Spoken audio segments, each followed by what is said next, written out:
Konkonika is here with us today. She is the head of the English department at the St. Mary's Catholic School in Dubai. And she is here today to guide us, to help us know a little better about the grading system of the GCSE and the exit examination for grade 10 and 11.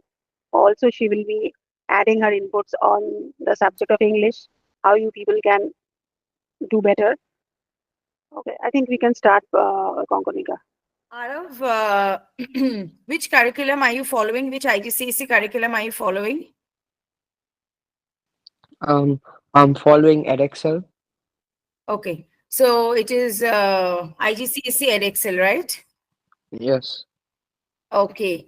I don't know how to Myra. pronounce Myra. Myra.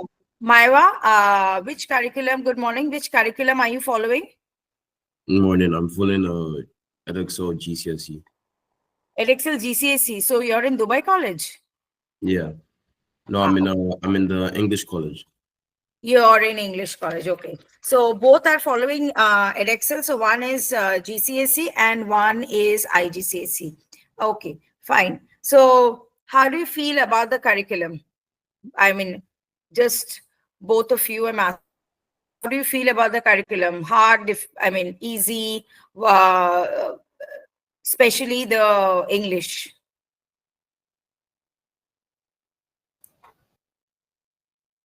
Myra, how do you find the curriculum, GCSE? It's good. It's not hard. It's hard. No, So are you doing both language and literature? Or you have dropped literature and just doing language? I'm doing both language and literature, but they're not hard. They're okay. So which you're in which year group? 10th? Are you in 10th or 11th? Year 11. Year 11th. Okay. So which books are you doing? Inspector Calls, Macbeth, and Christmas Carol. Okay, those are good choices. What about you, Arav? I'm in year 9, so I'm only gonna start it next year. So, what books are you doing currently for literature? Christmas Carol. That's a good one, actually. Scoring. Yes, and anything else that has been introduced? No, that's it. Okay, fine. So what I will do is that I will introduce the grading system. That is, you just need to know how it works, because it has changed initially in the previous spec when it changed from 2017, I think. So it was A to U, okay, but now it has changed from 9 to 1 or 1 to 9, whichever way you put it. So you need to know how it is calculated. That is number one. And what are the grade boundaries for 2024?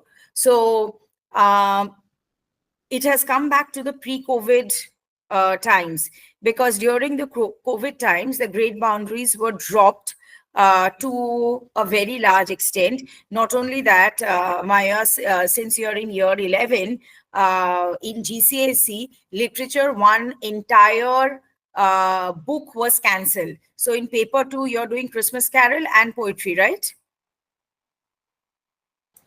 Yeah. Yeah. So there was a choice given: do the prose or the drama, whichever you have chosen, or the poetry.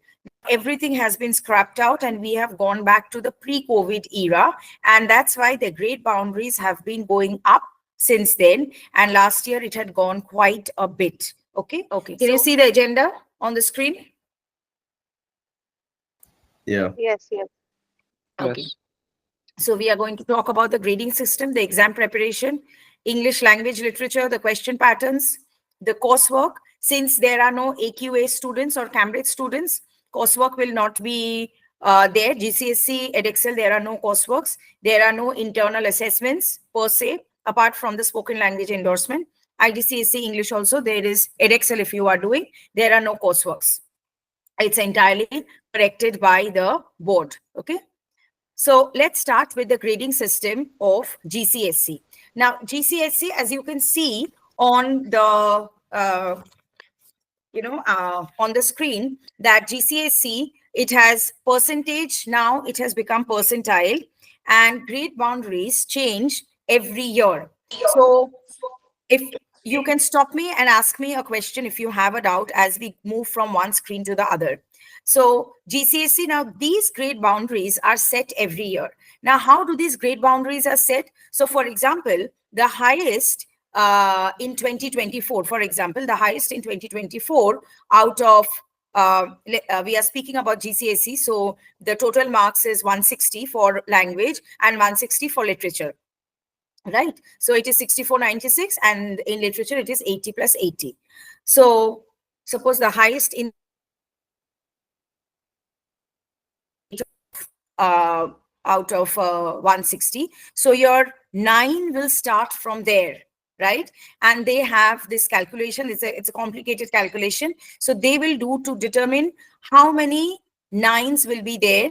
And after that, they will start with 8 and 7 and so forth and like that. Okay. So that's why the grade boundaries differ every year. It may not be a huge change. However, it is not same as it used to be. D, E, F, the comparison. A to A star, grade A and A star is 7 and 7 to 9. That is what is regarded. 5 to 6 is grade B. Grade C is 4, and then D is 3, and so on and so forth. So this is how you can compare the old grade boundaries with the new grade boundaries. But compared to the old system where the grading was fixed, 85% and above is A star. Now it is not fixed. Okay, it changes every year depending on the result. Now, this one is 2024 grade boundary. English language and English literature. This is, I'm just talking about GCSE. If you see, the total mark is 160. It started, 9 started from 132. So we can assume that this is the highest mark that somebody has got this year. So it has started this 132 and above. So this is the cutoff line. And 123, 114, 94, 84, 64, 45, and 26. If you see English literature, the cutoff mark is 133. Not much of a difference. However, again, since the performance of English language and English literature differs, in the same way, the grade boundaries will also differ. Any question? No. Okay, so you understand how it is calculated percentile. Now we come to the next part, which is the IGCSE grading system. Arav, now this is for you, IGCSE grading system. So again, see the grading has changed. IGCSE has also changed. Both of you are doing Edexcel, which is a good thing because it is calculated in the same way. But if you read what is there on the screen, the new grade 9 represents a new level of attainment. The bottom of the grade is 7. So 7, 8, 9 is A and A star. However, if you look very, very closely, you will see that there is no demarcation between A and A. 8, 9. Again, it's a very, very complicated calculation how they determine whether you are A or you are A star. It is not that if you get an 8, you will get an A star. And if you get a 7, it is an A. It is somewhere in between. And again, the entire thing is dependent on the percentile. Now, here, if you see B and C, there's a greater difference in the middle of the scale. The new 3 grades, 4, 5, and 6, rather than 2 grades B and C. The bottom is 4, which aligns with C. But however, like the previous grade, we don't know where does actually B align with. Is it 6? Is it 5? No, we don't know, because every year, again, it changes depending on the overall result of the entire cohort. And when I say cohort, I mean all over the world, whoever is doing Edexcel IGCSE. The third part, 1, it is G, right? Here it is a 3 3 and 2, but there are again here more alphabets, D, E, and F. And the final one is U, remains U, because it means that it is not, it is not marked. It is an ungraded. U is ungraded. So if you give a submit a paper without writing anything, or if you miss a paper, it will come as ungraded or U. Or if you fall below this, line, then it comes as U. If you fall below 1, right? Now, how can you fall below 1, Arav? This is the 24. So if you fall below 16, you get a U. If you fall below 15 or below 18, you get a U. Okay, so this is English A. Now IGCSE, GCSE, Edexcel GCSE, we call it a Queen's language. It's a native speakers speak, and it is mainly UK based. And you'll be very surprised to know that in Dubai, there are, I think, 2 to 3 schools which provide the GCSE, St. Mary's Catholic High School being one, and the second is English College, you said. And most of the other schools, they provide IGCSE. So it can be Edexcel IGCSE, AQA Cambridge, but all these are IGCSE specs and not GCSE. So the difference between IGCSE and GCSE is that IGCSE is for international students, students whose mother tongue is not English. So because it is for have 2 types of English language, A and B. Arav, I guess you're doing English language A, right? I don't know, ma'am. I'm not doing my GCSEs yet. Okay. Right. So English language B is actually 1 paper. There is 1 paper out of 100 marks. And English language A, I'm sure you're doing English language A. Which school? Jabal Ali School. Yeah, it's English language A. So Okay. you will be doing 2 papers, which will be divided into 150 marks, right? So now you will see that there are, see the grade boundaries, 16, 34, 52. So this is how it is. So if you go to this grade boundary, it is different. It is much higher than this grade boundary. Here your 9 is 112. Here your 9 is 130. This is 118 literature. Here it is 133. So this is the difference between a GCSE and IGCSE batch. Okay. Ma'am, Yes. what's the difference between literature and language? What's the difference between literature and language? Now, language is a core subjects. Now, GCSE, there are Edexcel, I'll tell you. Edexcel and all UK curriculums. There are 2 core subjects only, maths and English language. You can love it, you can hate it, but you cannot drop it, right? But literature is something, so language is more of transactional.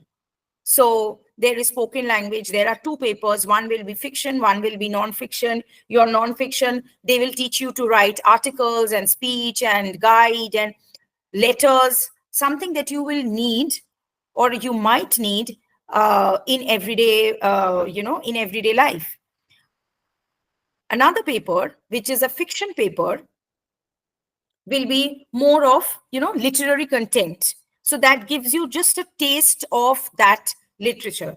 However, if you are doing literature, so literature, some schools, like my school, it is optional. People can drop literature and take up something else like history or psychology or something else. Okay.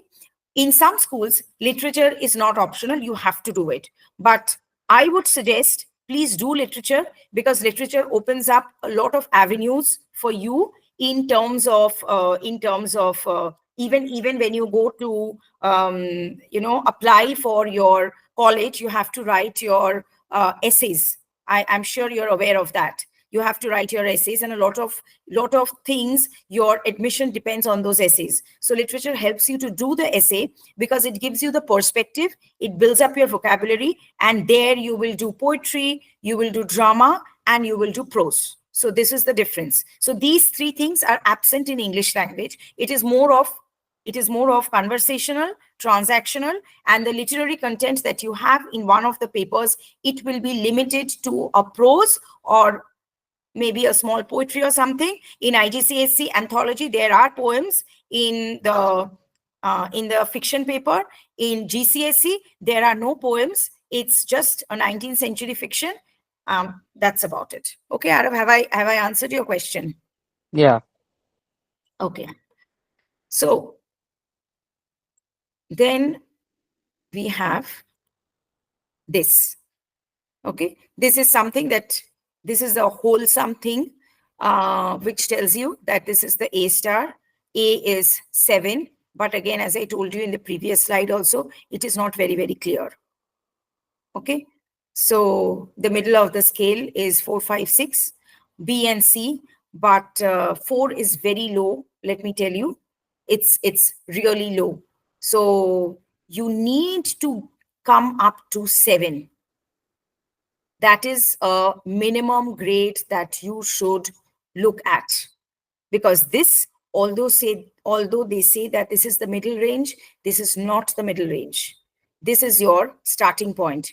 You should look at 7 as your starting point, and if possible, climb up to 8. And if you can go to 9, then nothing like it. This is really bad. This is also not good. 6 is still okay. I mean, if you get a 6, you are below average. 7 is the starting point for you in both GCSE and IGCSE, right? I will, since you are not doing, none of you are doing AQA, I will just go through it very quickly, and then I can give you some tips for exam preparation, and then I can take specific questions on English. So Cambridge, there are Konkonika, the same I think thing. Maiva has a question. Okay. Yes. Miss, I wanted to ask about the AQA because I take AQA media. You take AQA? Yeah, for media. Yeah, for media. Okay. So yes, what question do you have? It was about the grading system for AQA. Yeah, I have not. I'll come in the next slide. I'll come for the AQA grading system. Cambridge, Okay. I'll tell you, most of the schools in Cambridge, they have still remained this A star, A, B, C, D, E, F, G, H, U, whatever is there, right? So these are the anchor points, as you can see, the same thing. But since Cambridge, so actually this was introduced by the DFE and OCFL. These are the two institutes which controls, the DFE controls the primary and OCFL controls the secondary and the senior secondary of UK curriculum. So it was introduced by the OCFL, but what happened is that some curriculums, they said, no, we want to stick to what was there because it is so well understood. So Cambridge is still there. Now we come to AQA. This is where we start, where your AQA, 9 to 1, just like the GCSE, IGCSE. 4 is the standard pass. That's why I said 5 is a strong pass, equivalent to high C and low B on the old grading system. Grade 4 remains the level that students must achieve without needing to resit English and maths post 16. Because as I said that for all UK curriculums, English and maths is non-negotiable. Language. Okay, I'm not talking about literature, language. There, the formula that I was talking is this. The formula is 20% of all grades at 7 or above will be grade 9. The grade 8 boundary will be equally spaced between grade 7 and grade 9. And that's about it. So it's a quite difficult formula that they apply, but we will come back to your question. Yes, tell me, what question do you have for AQA? Miss, I was just asking about the grading system, that's all. Yeah, so this is AQA grading system. If you want to take a picture, you can take a picture. It is something similar to Edexcel. Only Cambridge has retained their this. So in your school, you are doing different curriculums, right, for different subjects? Yeah. So for media, I take AQA media. For economics, I take a IGCSE. And English, you take GCSE. Yeah, English is GCSE. You have done a very good job by taking GCSE English. Very, very good job. Although it is a little difficult because paper 2, I guess, very few people can complete because there are so many questions there, but it will really give you an edge over the IGCSE students because you will be considered as a native speaker if you are doing that. Okay. Okay. So let's focus a little bit on exam prep. Arav, I know you are in year 9. However, you can still start doing papers because IGCSE syllabus, I don't know whether your school has started or not, but IGCSE syllabus, ideally, it for all subjects. Okay, so at least the language paper, right, where the anthology is not there, where you don't do, because there is one paper where you have 2 texts and you have a comparative question. One is from the anthology and one is not from the anthology. So the one that is not from the anthology, you can at least do those questions because this will help you to actually understand what is required. So this is done. Okay, so the exam prep first is look through all your past papers, right? So why am I saying past papers? Because if you go through the past papers, you will see a repetitive pattern of questions. Now, do they repeat the questions? No, they don't repeat the questions. They're too smart for that. They don't repeat the questions. In language, I'm telling you, I'll come back to literature later. No, they don't repeat. However, you will see a repetitive pattern in the writing tasks that they give. You will definitely see because there are just so many writing tasks that they have and that they can give. So the commonest, if I can say, is article writing. So it can be a newspaper, a magazine article, whichever. But the most common that you will see repeated every 2 to 3 years is article. The second one is a speech. The third one is a guide. And the fourth one is a letter. These are the 4 things that, so there is a choice, right? For IGCSE also and for GCSE also, there is a choice.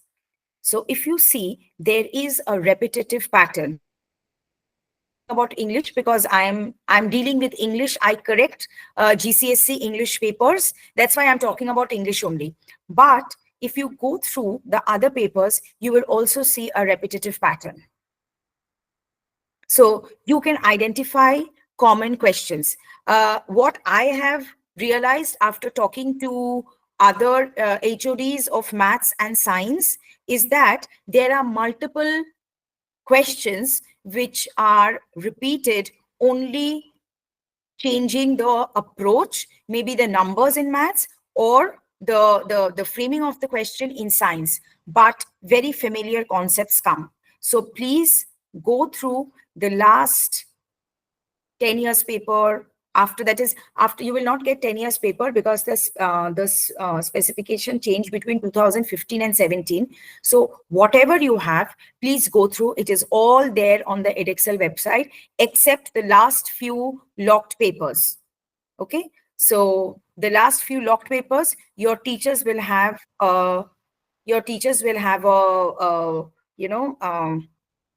have this locked papers with them. The second part is complete a final practice paper. Why? Because it will help you to identify any last minute misconceptions that you might have, and it gives you an overall view of the concepts. Of course, clarify any last doubts that you have, because because those are the things that come up and that may cloud your judgment. Revise all the key concepts and information that you need. So for language as well as for literature, I can talk that in terms of language, okay, you are doing analysis, right? Both of you are you all doing analysis? Yes.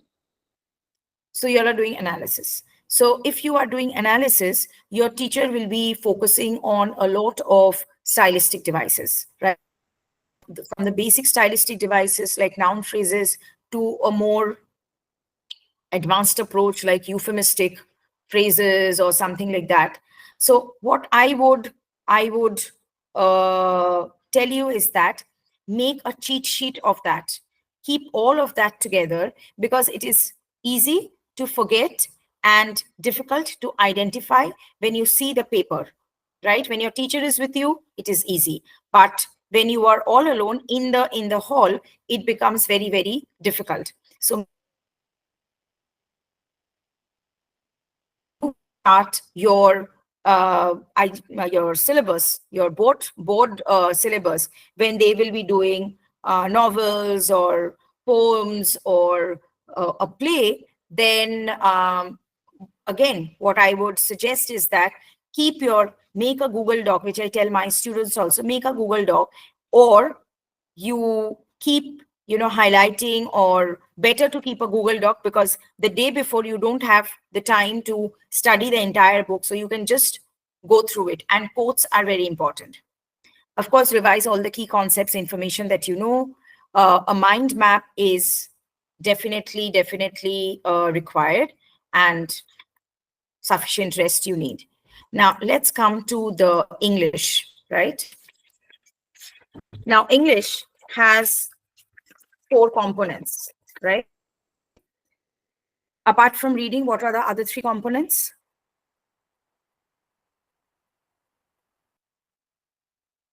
Yes.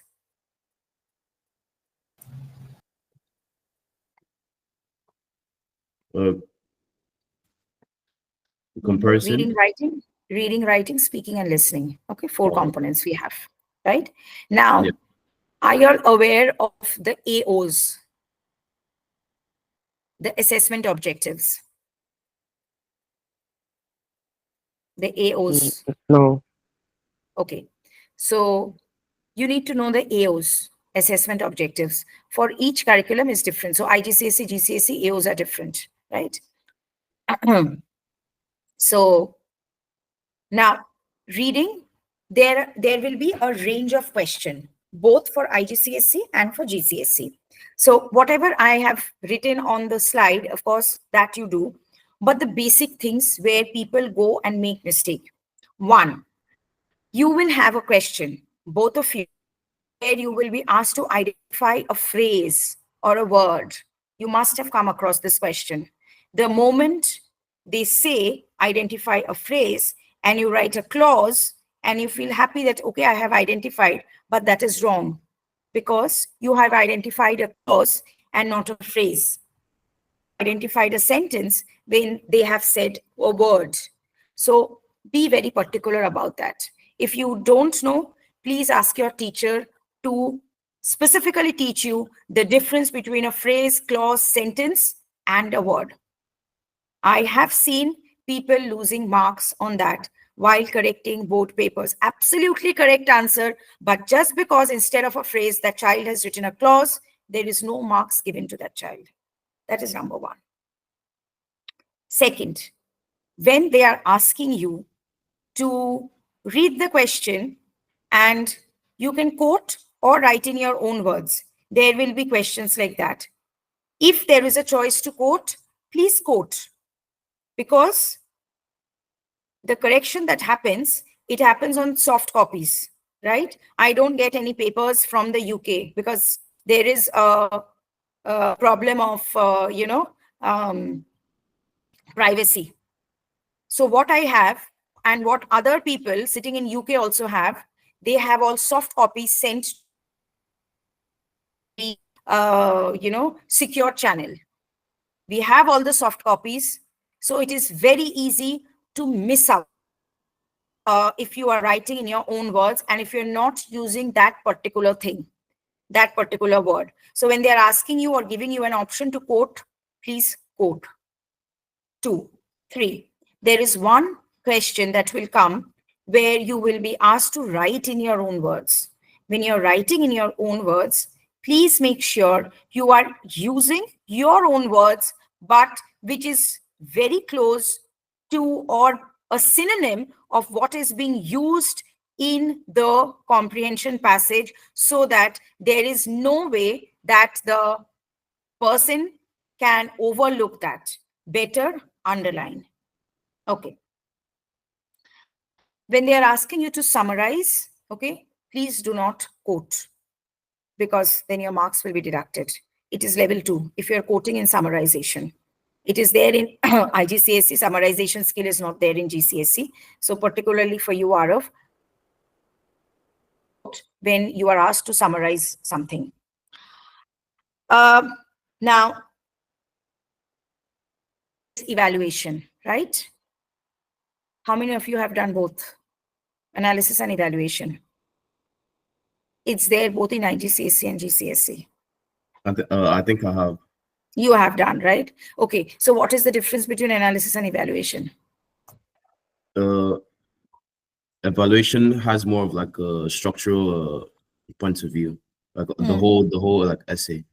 But an analysis is like finding the specific techniques which the language techniques that the Yeah. author or writes or playwrights or poets uses in extracts. Yes, very good.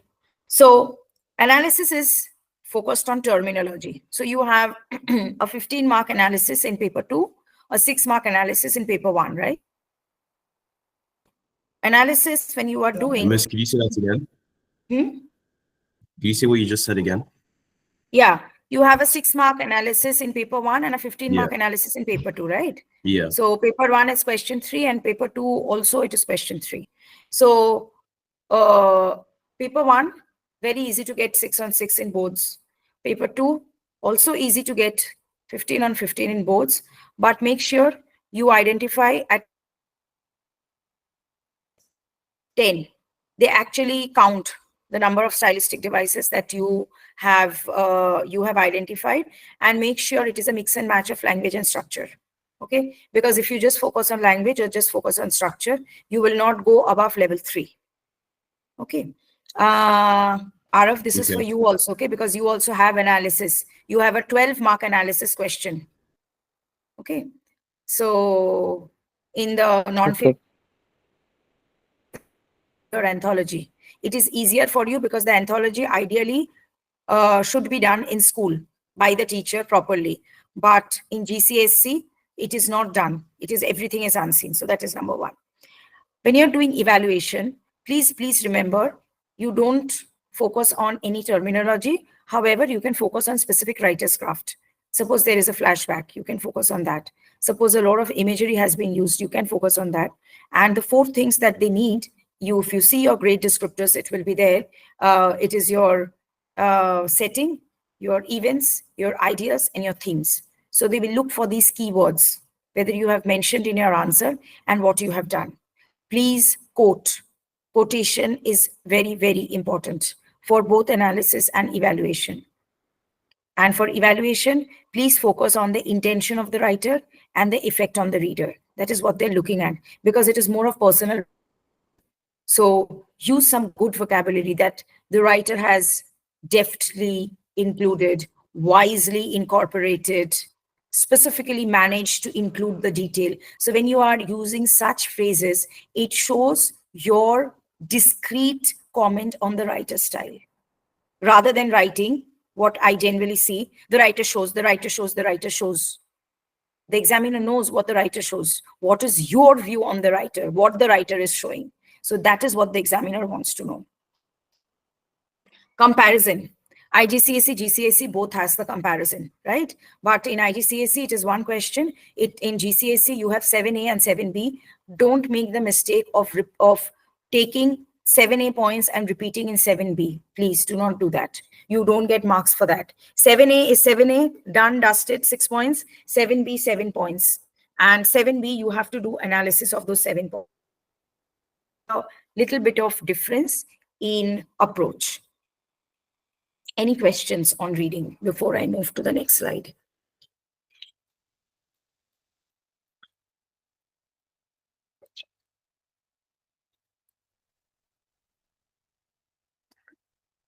Nothing, I suppose.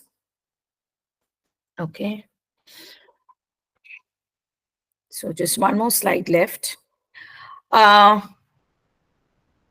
Writing. Okay. Now, writing, a large part of the marks is focus on writing. In GCSE, you have 40 mark, and in IGCSE, I think 45 marks is writing. You have two papers. One is 45 marks, one is another one. I cannot recall, but it's close to that, writing. And a large part of that is focused on vocabulary. Okay? Please do not use any contractions. Marks will be deducted. UK board is a very snobbish board. Don't use any contractions until and unless you're writing a diary entry or something like a personal narrative. So don't, shouldn't, couldn't. No, please. These are big no-nos. Could not, should not, do not, did not. Okay, that is the first thing. Okay. Yes. What if like you're copying down a quote and there's a contraction in the quote? That is you're doing in reading. This is, I'm talking about the writing section. In the writing, it is your own writing. Yeah. Okay. Reading, if there is a quote, you quote normally. You don't change anything. Now, the vocabulary. A large part of that marks, the two AOs that are there, AO5 and AO6. In AO6, a large amount of marks is kept for vocabulary. So please, since I have only two boys, so I'll just address you. Boys, please focus on, because the way we are speaking, it's not the same way that we write. When we write, the vocabulary should be better. Okay. So that is a second thing. So I wouldn't say that read a lot of books. I know children nowadays don't read books, but take a conscious effort to find out some synonyms. Thesaurus is at hand. Find out some good words which you can use. If you do not have the time, at least try to use a lot of figurative devices, especially when you're writing imaginative pieces or you are writing your descriptive devices. There is a big difference between narration and description. Your narration is I did, and then I saw, and then this happened, and then Miss told me that, and then this happened. That is narration. But when you're describing, you're focusing on setting, you're building character, you're building plot. So those are of utmost importance. Punctuation. You might not make any mistake in punctuation. However, if you're just putting a full stop and a comma, this is your range of punctuation. You don't get the full marks for that. You have to show a range of punctuation, starting with your quotation marks, the full stops, the colons and the semicolons and the ellipses and the dashes and the hyphens. So use as many as you can.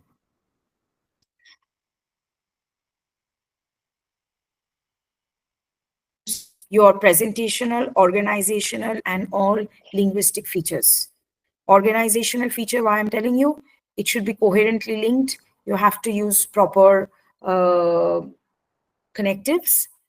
It can be cause and effect connective. It can be a serial connective, whichever. Presentational features in terms of when you're writing a newspaper article, newspaper report, magazine article, a guide, if you're asked to do a leaflet. So those are, you have a lot of presentational devices for that. And linguistic devices, keeping in mind the audience and the purpose, you have to focus on linguistic devices. Any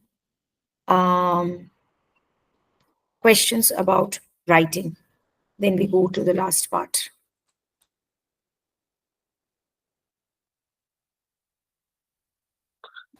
No. Okay. So the last part is speaking and listening, or the spoken language endorsement that we say. This is for the GCSE. Have you done one spoken language endorsement? No. Anything? Miss, I don't think so. Miss, could You you give have like an example?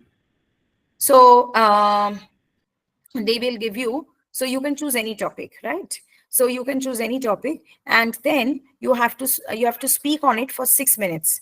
And then there will be 3 questions, one from the observer, who is a teacher, and 2 from your peers. And then you have to you have to answer that. And it is not a mark. You will have grades. So there are 3 grades. P is the pass, then M is the merit, which is the medium, and D is the distinction, which is the highest grade. It comes with your GCSE certificate. So without that, if you don't appear for that, you don't get your GCSE mark sheet. So you will have that. I don't know if your teacher has told you or not, but if you're doing GCSE English, you will have that. My teacher has told me about it, and I've done Yes. a speaking presentation in class. If I may ask.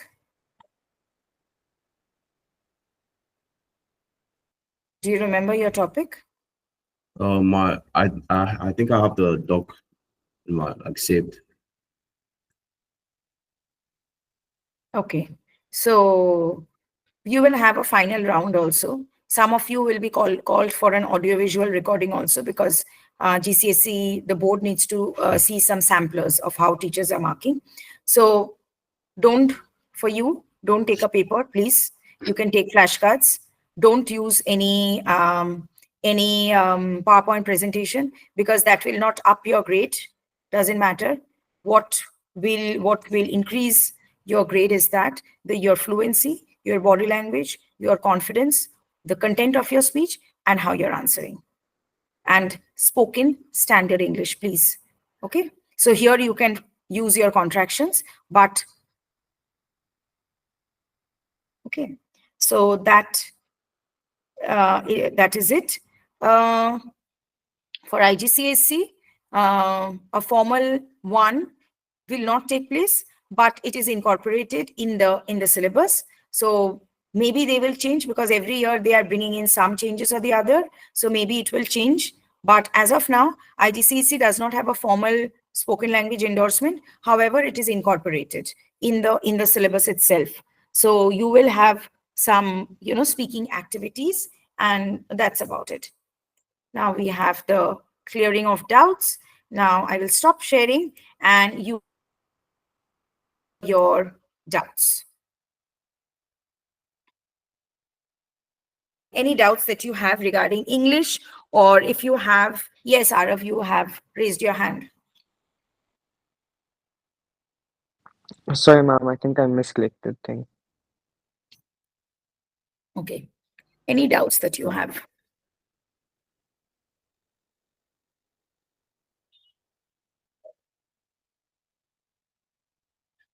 Yes. Yes, Mama. Yes, Mava said, tell me. Miss, this is not a doubt, but then I found the title for my speech. Yeah, tell me. It was how to be an aspiring leader. Very good. Okay. One small tip I'm giving you. You don't make the how to be an aspiring leader when you're saying, please don't make it informative, because the board wants to see either an argumentative or discursive, right? So when you're saying how to be, right, so it should be a lot of opinions included. It should be opinionated, aspiring leader. Even if you're saying, I want to be a despotic leader, I hope you're not saying that, but even if you're saying, I want to be a despotic leader, please make sure that you have enough opinions. So that is what they want to see. And if you are, say, one of the point, maybe how to be an aspiring leader by being a great talker. Okay. So skills, speaking skills, right? You know who had a speaking skill, a very good speaking skill? Hitler. Right. So if it's controversial, but if you are taking his name, you are making your speech interesting. People might ask you questions. You want interesting questions to come your way, so that you will be able to answer them. So please provide evidence and make your speech opinionated. Okay. Also, Miss, I want to ask, how many times do we do this? Because my teacher said we were going to do it again in year 11. Yes, year 11. So you're in year 10 now. No, I did the speech in year 10. Yes. But then he said we were going to do it one more time in year 11. See, each school has a different way of doing it. In my school, Year 11, we do it twice. In the first term, so that the children get a practice. And then in the second term, which is the board. Okay, so maybe your school will do it once or twice, depending on time, because it takes a lot of time.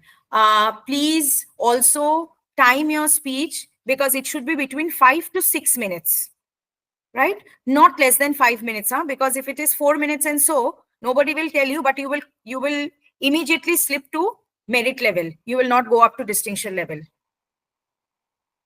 So make it between 5 to 6 minutes. That's the optimum time. Any more questions?